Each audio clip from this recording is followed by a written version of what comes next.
கோலி talk Kollywood news. சட்டத்தை மதிக்கும் ஷாம், சட்டத்தை மிதிக்கும் ஆர்யா. புறம்போக்கு படத்தோட சீக்ரெட்ஸ். பேராண்மை படத்தை அடுத்து புறம்போக்குன்ற படத்தை இயக்கிக்கிட்டு இருக்காரு SB ஜனநாதன். இந்த படத்துல ஆர்யா, விஜய் சேதுபதி, ஷியாம் ஆகியோர் கதாநாயகர்களா நடிக்கிறாங்க. புறம்போக்கு படத்துல ஷாம் ஏற்றிருக்கும் வேடத்தோட பெயரு மெக்காலே. சட்டத்தை மதிக்கும் போலீஸ் அதிகாரி வேஷமா. சட்டத்துல இருந்து யாரும் தப்பிக்க முடியாதுன்னு நம்புறவரு, அதுபடி நடக்கிறவரு. இந்த படத்துல ஷாமுக்கு ஜோடியா நடிக்கிறவரு ஒரு வெளிநாட்டு பெண். போலீஸ் கனவுல மெக்காலே லண்டன் போய் படிச்சுட்டு வந்தவர். எல்லாம் சட்டப்படி நடக்கணும்னு விரும்புற பிடிவாதம் உள்ளவர். எத்தனையோ போலீஸ் அதிகாரிகளை பார்த்திருப்போம். இது வழக்கமான போலீஸ் இல்லையா. இவரோட கதாபாத்திரத்தை புது பரிமாணத்துல டைரக்டர் ஜனநாதன் உருவாக்கி இருக்காராம். ஸ்டைலிஷாகவும் இருக்குமா. ஷாம் சட்டத்தை மதிக்கிற கதாபாத்திரம்னா ஆர்யா சட்டத்தை மிதிக்கிறவராம். இன்னொரு பக்கம் விஜய் சேதுபதி.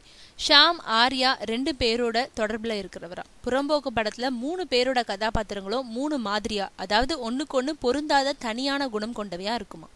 புறம்போக்கு படத்துல 3 ஹீரோக்கள்ன்றதுனால 3 பேருக்குமே முக்கியத்துவம் இருக்கிறது மாதிரி பேலன்ஸ் செஞ்சு காட்சிகளை வச்சிருக்காராம் டைரக்டர்.